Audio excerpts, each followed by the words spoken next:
Trump सरकार की गतिविधियों ने अंतर्राष्ट्रीय प्रणाली में एक तूफान सा, एक भूकंप सा मचा रखा है. Behind what Trump is doing and his policy wonks have thought through the bare bones of the strategy and have been alluding to the imperatives of a structural and cultural reset for long.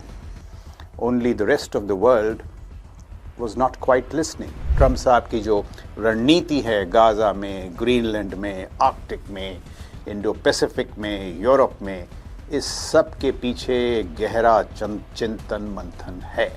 इस बात को समझना ज़रूरी है. जब भी कोई महाशक्ति, उसका कर्ज, उसका ऋण का भार, डेट, उसके रक्षा खर्च से अधिक हो जाए, उस महाशक्ति का पतन निश्चित है. आज अमेरिका की वास्तविकता कुछ ऐसी ही है. इस वास्तविकता को मागा कैंप समझता है. वो जानता है कि जो अमेरिकी शक्ति, खासकर सैन्य शक्ति है, उसमें गिराव आया है. To the United States of America, hence the trade wars. व्यापार और टैरिफ्स के क्षेत्र में जो एक युद्ध घमासान सा छिड़ा हुआ है और ट्रंप साहब ने उसको खुद छेड़ा है, रोज उसका आकार बढ़ रहा है. इसका प्रमुख उद्देश्य है कि अमेरिकी उद्योग और अमेरिकी नौकरियों का अमेरिका में पुनर्जन्म हो. चिंतक हैं, जो उनके विद्वान हैं, उनके अनुसार असली खतरा चीन है, यूरोप में नहीं. जैसे उन्होंने ज़ेलेंस्की साहब को व्हाइट हाउस में सुनाया that you don't have the cards. अगर आपके पास कोई शक्ति ही नहीं है तो मैं आपसे क्या बात करूं. अब ये ट्रंप साहब की वास्तविकता है. This is the reality of Trump. Trump साहब जो हैं एक सरफिरे राजनीतिज्ञ नहीं है, जैसे मैंने समझाने की कोशिश की. His moves have been carefully thought through. गहरा चिंतन है वो उनकी रणनीति के पीछे.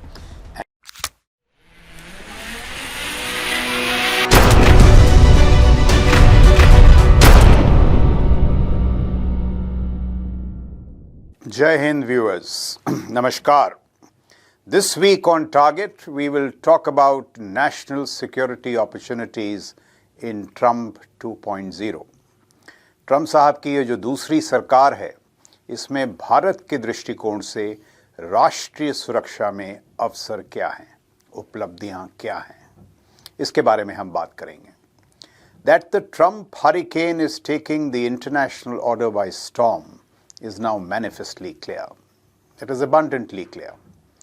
It is also revealing that much of the shock therapy being given by Trump 2.0 is by thoughtful design. And at least for now, the shock therapy does seem to be producing desired results. Nations seem to be falling in line with Trump's diktats pretty easily, or at least with minimal resistance. Trump सरकार की गतिविधियों ने अंतर्राष्ट्रीय प्रणाली में एक तूफान सा, एक भूकंप सा मचा रखा है. और ये भी देखने में आया है कि ये जो तूफान है और जो भूकंप है, इसके सामने राष्ट्र टिक नहीं रहे हैं. जो ट्रंप साहब कह रहे हैं टैरिफ्स के बारे में, ट्रेड के बारे में, राष्ट्रीय सुरक्षा के बारे में, अधिकतर राष्ट्र उनका जो कहना है उसके साथ वो बह रहे हैं. They are moving along with Trump is saying, what Trump is saying. So understanding the context of the shock therapy therefore may be useful. ये जो गहरा फेरबदल हो रहा है अंतर्राष्ट्रीय प्रणाली में, इसका संदर्भ समझना शायद आवश्यक हो. The policy wonks in the MAGA camp make America great again. इसके पीछे जो the policy minds, they are quite a few. आप देखें, Hudson Institute has put out a project 2025 which has been labored over 6 to 7 years. The American First Policy Institute has made similar endeavors. Trump's key ideologue, Steve Bannon, is behind many of these policy formulations. He has a podcast, War Room. You must see it to get insights into the Trump mind. So the point that I make is that there is deep thought behind what Trump is doing, and his policy wonks have thought through the bare bones of the strategy and have been alluding to the imperatives of a structural and cultural reset for long. Only the rest of the world was not quite listening. ये जो Trump साहब की रणनीति है, इसके पीछे Trump के जो नीतिकार हैं, विद्वान हैं, उनका गहरा चिंतन मंथन है, वर्षों की सोच है। जो ट्रंप की रणनीति देख रहे हैं, ट्रंप 2.0 की जो स्ट्रैटेजी देख रहे हैं, इसके पीछे वर्षों का सोच, वर्षों का चिंतन मंथन है। और ये जो रणनीति है, ये इस गहरे सोच विचार का परिणाम है। मैं आपको एक छोटा सा उदाहरण देता हूँ। 2-3 हफ्ते पहले ट्रंप साहब आए, उन्होंने कहा कि let's clean up Gaza, typical American style में, कि भाई गाज़ा से ना जो जितनी ये टेररिस्ट हैं इनको निकालेंगे। अब लोग कह रहे हैं साहब 1 मिलियन लोग को आप कैसे निकालेंगे? बट शायद लोगों ने इस बात पे गौर नहीं किया कि 1.5 साल पहले जो ट्रंप साहब के दामाद हैं, Jared Kushner, his son-in-law Jared Kushner, he unveiled a similar strategy in a Cairo university where he has outlined in great detail what will be the advantages for Egypt, what will Jordan stand to gain, किस प्रकार से वो लोगों का पुनर्निर्माण करेंगे, how they will be resettled in various places, business कैसे आएगा गाज़ा में सऊदी अरेबिया के ज़रिए, अमेरिका के ज़रिए। मैं ये नहीं कह रहा हूँ कि ये स्ट्रैटेजी जो है, ये जो रणनीति जो है गाज़ा के बारे में, ये सफल हो जाएगी। मैं ये कह रहा हूँ कि इन सब जो ट्रंप साहब की जो रणनीति है गाज़ा में, ग्रीनलैंड में, आर्कटिक में, इंडो पैसिफिक में, यूरोप में, इस सब के पीछे गहरा चिंतन मंथन है। इस बात को समझना ज़रूरी है। Now, the primary motivation for the reordering of the world order is the grim realization that American power is no longer in the pink of health. American power simply does not have the bandwidth to support its global commitments. Trump's advisors also recognize the wisdom in economist historian Adam Ferguson's axiom that any great power that begins to spend more on its debt servicing, American debt servicing today, by the way, is $1 trillion. So if a power begins to spend more on its debt servicing than it spends on defense, which is just $920 billion, it risks ceasing to be a great power. प्रसिद्ध अर्थशास्त्री इतिहासकार Adam Fergusson का कहना है कि जब भी कोई सरकार, जब भी कोई महाशक्ति, उसका कर्ज, उसका ऋण का भार, डेट, उसके रक्षा खर्च से अधिक हो जाए, उस महाशक्ति का पतन निश्चित है। आज अमेरिका की वास्तविकता कुछ ऐसी ही है। जैसे मैंने कहा, जो ऋण है, डेट, उस पे उसका खर्चा $1 ट्रिलियन से अधिक है, और उसका जो रक्षा खर्च है वो सिर्फ $920 बिलियन है, 920 बिलियन डॉलर। इस वास्तविकता को मागा कैम्प समझता है। वो जानता है कि जो अमेरिकी शक्ति, खासकर सैन्य शक्ति है, उसमें गिराव आया है। और क्योंकि ऋण, कर्जा इतना बढ़ गया है, इसलिए you will now see the logic of the department of government efficiency, dose. एक डिपार्टमेंट का निर्माण किया गया है एलॉन मस्क के अधीन, department of government efficiency, dose, जो कि गवर्नमेंट, सरकार का जो साइज है, सरकार का जो खर्च है, मस्क साहब का ये प्रयत्न है कि उसमें $1 ट्रिलियन की कटौती की जाए, और वो भी करीब 200 दिन में। हर रोज वो $500 बिलियन की कटौती कर रहे हैं। और जो बाकी स्कीम्स हैं, आपने सुना होगा यूएस एड्स, जो उनकी अंतर्राष्ट्रीय एक एजेंसी थी जो इंटरनेशनल एड का बंटवारा करती थी, उसमें भी कटबैक्स हुए हैं। और कई ऐसे मेजर्स लिए गए हैं to reduce waste and fraud in the government. सरकारी खर्च और अमेरिका द्वारा जो अंतर्राष्ट्रीय सहायता दी जा रही थी, एलॉन मस्क और उनकी डॉज टीम के अधीन ये दावा किया जा रहा है, जैसे मैंने कहा, कि $1 ट्रिलियन की कटौती होगी, बचत करवाएंगे वो करीब 200 दिन में। तो ये जो पूरी सोच है कि ऋण में कमी की जाए, जो उनका कर्जा है उसमें कमी की जाए, ये सारी जो सोच है इसके पीछे आपने देखा ये उन्होंने कुछ स्टेप्स लिए हैं। ट्रेड में भी the massive deficits in trade too in the view of the MAGA camp are leading to export of American wealth to other parts of the globe and the collapse of domestic American prowess in manufacturing. The factories and the jobs Trump believes have to be brought back to the United States of America, hence the trade wars. व्यापार और tariffs के क्षेत्र में जो एक युद्ध घमासान सा छिड़ा हुआ है और ट्रंप साहब ने उसको खुद छेड़ा है, रोज उसका आकार बढ़ रहा है, इसका प्रमुख उद्देश्य है कि अमेरिकी उद्योग और अमेरिकी नौकरियों का अमेरिका में पुनर्जन्म हो। अमेरिका में एक दो शब्दों का इस्तेमाल किया जाता है, रस्ट बेल्ट।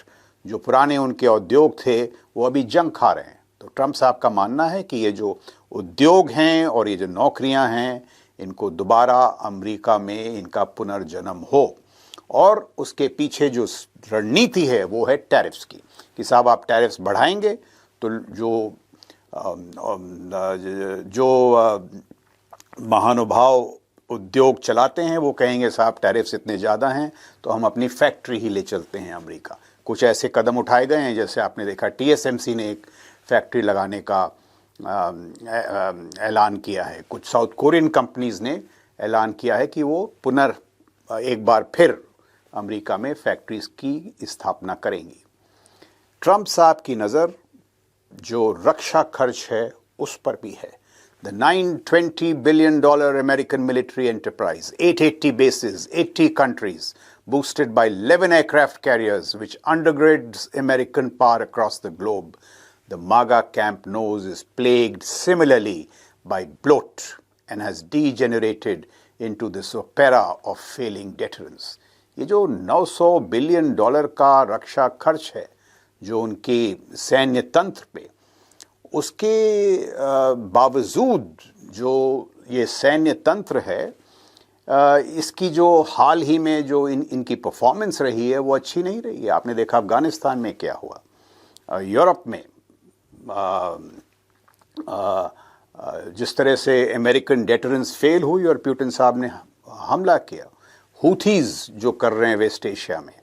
तो जैसे मैंने कहा अमरीकी रक्षा तंत्र में भी गहरा परिवर्तन, फेरबदल, रूपांतरण किया जा रहा है। ये जो $920 बिलियन का मिलिट्री एंटरप्राइज है, स्ट्रेटेजिक मिलिट्री एंटरप्राइज, इसमें भी परिवर्तन, फेरबदल और रूपांतरण किया जा रहा है।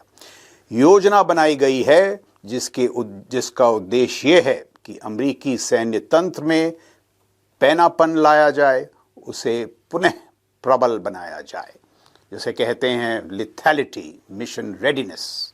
ये सब प्रयास भी जारी हैं। मूल बात ये है कि जो in order to pair America's commitments with its declining power, not only do the global conflicts have to be wound down, the defense burdens also have to be shared and redistributed. अमरीकी शक्ति, खासकर सैन्य शक्ति और उसकी वैश्विक जो प्रतिबद्धताएं हैं, कमिटमेंट्स, उनमें पुनः संतुलन लाने की आवश्यकता है। और क्योंकि मैंने कहा कि सैन्य उसकी जो शक्ति है उसमें कमी आ रही है, इसलिए ट्रंप साहब कहते हैं wind down the global conflicts. ये आपने इतने जंग क्यों छेड़ रखे हैं? यूक्रेन में जंग समाप्त कीजिए, वेस्ट एशिया में समाप्त कीजिए, और जो असली खेल है, द बिग गेम, चीन, उसकी तरफ तवज्जो डालें। So wind down the conflicts in Europe, West Asia, and let us move to the Indo-Pacific, जहां असली खतरा है चीन द्वारा। So the big game the MAGA camp argues is China. In order to deal with it in a laser-focused manner, they need to wind down other distractions in Europe and West Asia, return lethality, mission readiness, and meritocracy to the American military, and bring the moribund American military-industrial complex back to life. While the Americans do not have 7 days of precision munitions and missiles for a fight in Taiwan, the Chinese can manufacture 10,000 cruise missiles in a week. Just think of this. Americans don't have 7 days of precision munitions, and the Chinese can manufacture 10,000 cruise missiles in a week. Interestingly, in 2004, Chinese manufacturing capacities value added were half of those of the Americans. By 2022, the tables had turned. Chinese manufacturing capacities became twice that of USA. Not surprisingly, the Chinese military-industrial complex today, on American admission, is 5 to 6 times more scalable and efficient than that of USA. तो मागा camp के अनुसार जो राष्ट्रपति Trump के जो चिंतक हैं, जो उनके विद्वान हैं, उनके अनुसार असली खतरा चीन है, यूरोप में नहीं, वेस्ट एशिया में नहीं, असली खतरा चीन है। अतः आवश्यकता है कि अन्य युद्ध समाप्त किए जाएं। तभी ट्रंप साहब कहते हैं let's wind up the conflicts Ukraine में, वेस्ट एशिया में, और संपूर्ण शक्ति और ऊर्जा इंडो पैसिफिक में केंद्रित हों। ट्रंप साहब ने एक खत भी लिखा है जो ईरान के सुप्रीम लीडर हैं उनके नाम, कि आप अपना न्यूक्लियर प्रोग्राम रोल बैक करें और हम आपको जो वैश्विक प्रणाली है उसमें दोबारा उसमें आपका हम प्रवेश लाएंगे, आपकी तरक्की होगी। तो ईरान के साथ भी वो प्रयास कर रहे हैं कि किसी तरह का समझौता हो जाए ताकि उनको मौका मिले कि जैसे मैंने कहा पूरी अपनी जो शक्ति है, सैन्य शक्ति, आर्थिक शक्ति, उसका केंद्र बिंदु वो चीन को बना पाएं जो उनकी समझ में असली खतरा है। साथ ही अमेरिकी सैन्य औद्योगिक ढांचे में भी संपूर्ण सुधार बदलाव किए जा रहे हैं। मिलिट्री इंडस्ट्रियल कॉम्प्लेक्स, जैसे मैंने कहा, सैन्य औद्योगिक ढांचे में भी संपूर्ण सुधार बदलाव किए जा रहे हैं। There is also an element of statecraft at work here. एक सामरिक सोच भी है। The Americans hope to drive wedges in the rapidly strengthening BRIC axis, China, Russia, Iran, North Korea. China, Russia, Iran और north Korea में जो बढ़ता तालमेल था, जो आपने देखा यूक्रेन में, रशिया को ड्रोन्स ईरान से मिले, Shahed drones, artillery ammunition North Korea से मिला, चीन से चिप्स मिली। तो ये जो बढ़ता तालमेल था क्रिक एक्सिस का, इसमें भी कोशिश की जा रही है कि इसमें फूट हो। किस प्रकार से? So befriend Russia and try and draw it out of the Chinese orbit. Nixon in reverse, as they say. Dialogue with and alternately coerce Iran. तो ईरान पे दबाव, ईरान से बातचीत भी। उनको ये ऑफर कि साहब आप अपना न्यूक्लियर प्रोग्राम रोल बैक करें और जो वैश्विक आर्थिक प्रणाली है उसमें दोबारा आपका हम प्रवेश करवाएंगे। While opening a line to Beijing, president Trump बार बार कहते हैं कि उनके जो अच्छे मित्र हैं प्रेसिडेंट जी, उनसे वो मुलाकात के लिए इच्छुक हैं। जहाँ तक यूरोप का सवाल है, to the Europeans the message is simple, that your days of leisurely comfort rooted in the grand but lazy strategy of sourcing energy from Russia, exporting manufacturing to China, while being ensconced safely in an American security blanket are over. Please create autonomous capacities in defense. Europe को उनका संदेश स्पष्ट है। वो कहते हैं कि आप विश्व के सबसे अमीर तबकों में से एक हैं। आपकी अर्थव्यवस्था, यूरोप की अर्थव्यवस्था का आकार 21 ट्रिलियन डॉलर है और रक्षा खर्च का जो भार है, कृपा करके आप खुद उठाएं। उनकी ये ट्रंप का साफ संदेश है कि आप सबसे अमीर तबके हैं, रक्षा खर्च का जो भार है आप खुद उठाएं। अब आपको अमेरिका से रक्षा खर्च के लिए पैसे या सामग्री या सामान नहीं मिलेगा। Consequently, we have seen the announcement by EU's President Ursula von der Leyen of an $850 billion euro plan for Europe's defense readiness by 2030. British Prime Minister Keir Starmer has pledged to commit British aircraft and air defense to Ukraine. The offer from President Macron to extend the French nuclear deterrent to Europe is also significant. Germany is making big moves on rearmament. Chancellor-to-be Friedrich Merz has announced plans that he will bring about constitutional amendments to debt so that with the resources made available through debt, Germany's rearmament can be financed. This is big news All these steps seem to suggest that Trump's shock therapy has in fact delivered what decade-long persuasions from President Nixon all the way to Obama could not. आप देखिए president Nixon साहब के ज़माने से 1960 से president Obama तक हर अमेरिकी राष्ट्रपति ने कोशिश की कि भाई वो यूरोप का रक्षा खर्च बढ़े, लेकिन सब विफल हुए। ट्रम्प साहब आए, उन्होंने ये चेतावनी दी, शॉक थेरेपी दी, और देखिए यूरोप सब अब रक्षा खर्च बढ़ा रहा है। इसलिए मैं कह रहा हूँ, जो मैंने शुरुआत की थी कि जो ट्रम्प साहब की ये जो नीति है, अभी के लिए तो ऐसा लग रहा है कि राष्ट्र जो बाकी देश हैं यूरोप वगैरह में, वो उनके बरखिलाफ ट्रम्प साहब की जो नीति है वो कामयाब हो रही है। इंडो पैसिफिक में क्या ट्रम्प साहब का मैसेज है? In the Indo Pacific the signals to allies and partners is more sophisticated. Indo Pacific क्षेत्र में जो राष्ट्र हैं उनको भी संकेतन परिष्कृत हैं, उनके प्रति जो संकेतन हैं, संकेत वो परिष्कृत हैं, सोफिस्टिकेटेड। ताइवान को वो क्या कह रहे हैं? To Taiwan there is the continued emphasis on strategic ambiguity. उन्होंने कहा है कि you are not a treaty ally, आपसे के साथ हमारी संधि नहीं है। Enhance your defence spending to 10% of GDP, 10% रक्षा खर्च बढ़ाएं। अगर आपने ऐसा नहीं किया तो अगर संकट की घड़ी आए, when push comes to shove we may not be able to help. अगर आपने अपना रक्षा खर्च नहीं बढ़ाया और अगर युद्ध की नौबत आई, संकट की घड़ी आए, तो हम शायद आपकी सैन्य सहायता ना कर पाएं।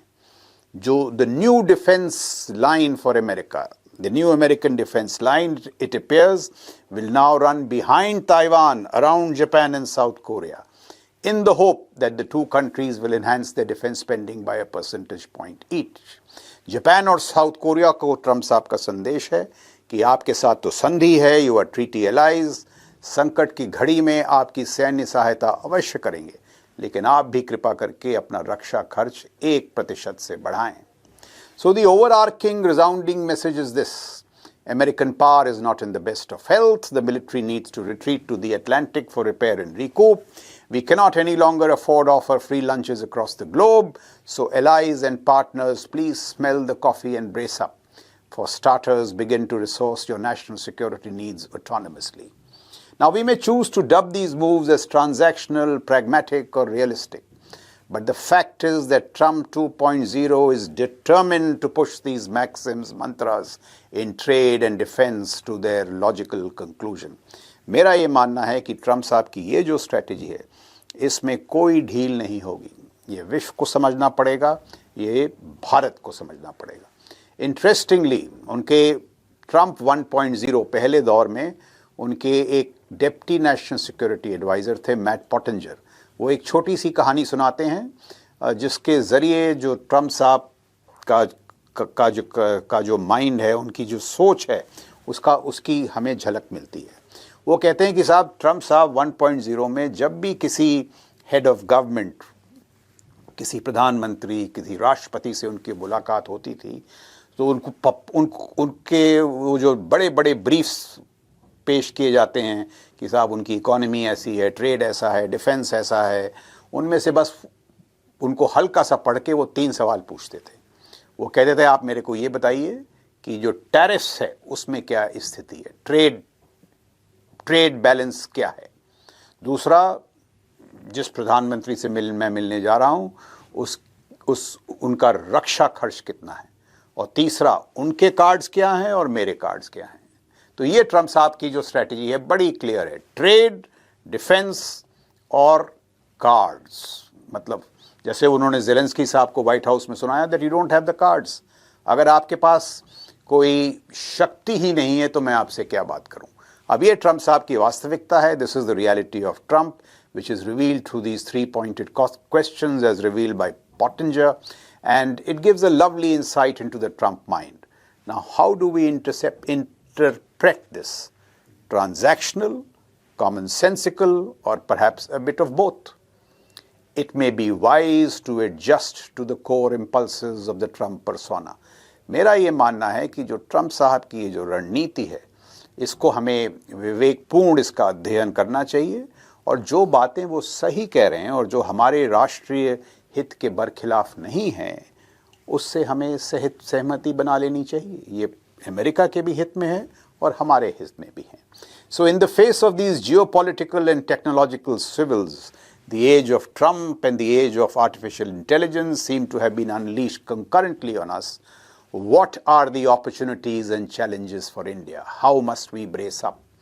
ट्रंप साहब की रणनीति के साथ भारत का रुख क्या हो, ये है मूल सवाल।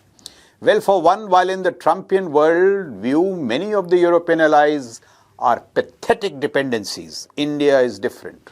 ट्रंप साहब के जो एडवाइजर्स हैं वो कहते हैं कि जो यूरोप के एलाइज थे ये पैथेटिक डिपेंडेंसीज थे, बस ये तो बस अपना कुछ रक्षा खर्च करते ही नहीं थे, बस हम ही पे निर्भर थे और इसलिए वो बड़े परेशान थे उन एलाइज के साथ।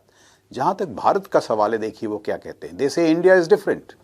India is salient because it is regarded by many in the MAGA camp as a valuable autonomous partner. Trump परिवार का जो भारत का मूल्यांकन है वो अलग है, अनोखा है, विशिष्ट है। हमें इस बात को समझना चाहिए क्योंकि मागा कायम का ये मानना है कि भारत एक स्वायत्त साथी है, ऑटोनमस पार्टनर, और इसलिए भारत की भूमिका बहुमूल्य है। भारत को इस परिस्थिति का विवेकपूर्ण, जैसे मैंने कहा, लाभ उठाना चाहिए। We need to artfully leverage our unique position. हमारी जो स्थिति है वो यूरोप से भी अलग है। ट्रंप साहब के या ट्रंप के जो फॉलोअर्स हैं वो हमको आदर की दृष्टिकोण से देखते हैं। Our newfound strategic heft as also Prime Minister Modi's personal capital with President Trump. The two are endowed with equal doses of pragmatism and common sense. We must leverage these attributes smartly with wisdom, thought and poise. We will do well to realize that Trump is no outlandish maverick. Trump साहब जो हैं एक सरफिरे राजनीतिज्ञ नहीं है, जैसे मैंने समझाने की कोशिश की। His moves have been carefully thought through. गहरा चिंतन है वो उनकी रणनीति के पीछे। And he means business. Trump, therefore, must be taken seriously, though not literally. Also, much of what he is saying is not wrong. He may well have been the much-needed shock that the world was waiting for. The pressures exerted by Trump could also be useful in overcoming dogged internal resistance to reforms in numerous domains. Given the new Trumpian reality, the core challenge for Indian statecraft is to drive a grand bargain over the numerous issues at play in the Indo-American relationship. Bharat और America के बीच ये जो हमारी relationship है उसमें भव्य सौदे की रूपरेखा कैसी हो, इसका हमें इस पर निर्णय लेना है। What can be the grand bargain? अब कुछ चीज़ें हम उनको दे सकते हैं, कुछ चीज़ें हम उनसे ले सकते हैं, लेकिन मेरा ये मानना है ये जो गिव एंड टेक है, टैरिफ्स में रैशनलाइजेशन किया जा सकता है, युक्तिकरण जिसे कहते हैं, रैशनलाइजेशन ऑफ टैरिफ्स। हमारे पास मार्केट एक्सेस है। भारत का जो विशाल बाजार है उसमें अमेरिकी कंपनियों को हम प्रवेश दे सकते हैं। Purchase of American defence platforms and energy, उनसे जो हम तेल खरीदने की एक पेशकश की गई है, उनसे हम डिफेंस प्लेटफॉर्म्स लेते हैं। बट ये सब जो गिव एंड टेक है, मेरा मानना है कि हम इसमें जो भव्य सौदा वो ये हो सकता है कि टैरिफ्स को हम रैशनलाइज करें, उनसे हम तेल लें। हम अमेरिका से क्या ले सकते हैं? सबसे महत्वपूर्ण चीज़ मेरे नज़रिए में है एक्सेस टू डीप टेक्नोलॉजीज़। जो गहरी प्रौद्योगिकियाँ हैं जैसे AI, data leveraging, robotics, quantum, space, cyber, additive manufacturing, biotech इत्यादि, इन सब में अमेरिका की क्षमता जो है वो हमसे कई गुना ज़्यादा है। तो बाकी चीज़ों में थोड़ा गिव एंड टेक हो सकता है, लेकिन अगर हमको इस लेन देन में डीप टेक्नोलॉजीज़ मिली अमेरिका से तो हमको बड़ा फ़ायदा होगा। In the give and take paradigm, as I said, what we need most perhaps is American help in building the deep technologies of the future. We need neither American blood nor treasure, only deep technologies. And I think the edifice of this was laid in Prime Minister Modi's recent visit to United States, where we signed 3 major agreements on trust, which is an agreement for a transformative change in strategic technologies. Trust. Asia, which is actually a pathway to open up collaboration between Indian private sector and the American private sector in autonomous systems, drone इत्यादि में. And Indus, which is a pathway for innovation, अनुसंधान, innovation. इन सब पे agreement sign हुए थे जब prime minister Modi हाल ही में उन्होंने अमेरिका का दौरा किया. And this is the edifice on which we can build that grand bargain, जो वो भव्य सौदा है अमेरिका के साथ कि उनको हम कई कंसेशंस दें लेकिन उनसे डीप टेक्नोलॉजीज में हमें जितनी सहायता मिल सके हम उनसे लें, क्योंकि आने वाले दौर में ये जो डीप टेक्नोलॉजीज हैं, एआई, क्वांटम वगैरह, इनसे जो भारत की इकोनॉमिक प्रोडक्टिविटी है, जो हमारी आर्थिक स्थिति है और जो हमारी सैन्य शक्ति है, दोनों में कई गुना बढ़ोतरी हो सकती है. We need these technologies desperately to boost both our economic productivity as also our national security. Concurrently, we need to pursue a skillful détente with China by creating fail-proof deterrence along the LAC. In technologies के ज़रिए जो हमारी LAC के साथ जो हमारा are security posture, जो हमारी सैन्य शक्ति है, उसको हम और प्रबल बना सकते हैं. And we must grow other levers of the Sino-Indian relationship to preserve the peace while playing for time to arrest and narrow the growing power differential. दो हमारे और चीन के बीच जो शक्ति असंतुलन है, वो जो बढ़ता जा रहा है, उसमें कमी लाने की कमी लाने की आवश्यकता है. और कमी हम कैसे ला सकते हैं? डीप टेक्नोलॉजी से. तो भारत और चीन के बीच जो बढ़ता शक्ति संतुलन है, उसको कम करने के लिए ये जो डीप टेक्नोलॉजी जिसके मैंने बात कही, उसकी आवश्यकता है और वो हमको अमेरिकियों से मिल सकती है. एक last point, we may like to visit instruments like Quad, reevaluate their utility not only as mechanisms of public good but also as instruments of sophisticated deterrence signaling. Quad जैसे जो तंत्र हैं उनको निवारण के दृष्टिकोण से शक्तिशाली बनाया जाए. अभी तक वो उनको हम आर्थिक दृष्टिकोण से देख रहे थे, वैक्सीन, सप्लाई चेन्स, बट निवारण के दृष्टिकोण से भी उनको हम शक्तिशाली बना सकते हैं. They may also be an opportunity and a case to plug formally into American capacities in intelligence and space, especially if the Five Eyes initiative develops and fragments. The aforestated must not be construed as a blind endorsement of the Trumpian worldview. मैं ये नहीं कह रहा हूँ कि जो भी Trump साहब की रणनीति है वो बिल्कुल परफेक्ट है, उसमें कोई कमी नहीं है. But the very transactional, realistic frame that wraps the Trump forays in foreign policy puts a high premium on the need for quick successes. If the deals are not made fast, if Trump does not have a good deal to show for his ambitious claims and disruptive endeavors with speed, the pushback may come fast and furious with debilitating consequences for MAGA. The same transactional attitude of the Trump camp, however, enhances the probability of striking favorable Indo-American deals greatly. While being conscious of the former, we must be laser focused on the latter and hope for the best. हमारी कोशिश ये होनी चाहिए कि मागा और mega, जैसे प्रधानमंत्री मोदी साहब ने कहा था, मागा make America great again, mega make India great again, में जो तालमेल के अवसर हैं उन्हें अपने अंजाम तक पहुंचाए जाएं. Thank you very much. धन्यवाद. जय हिंद.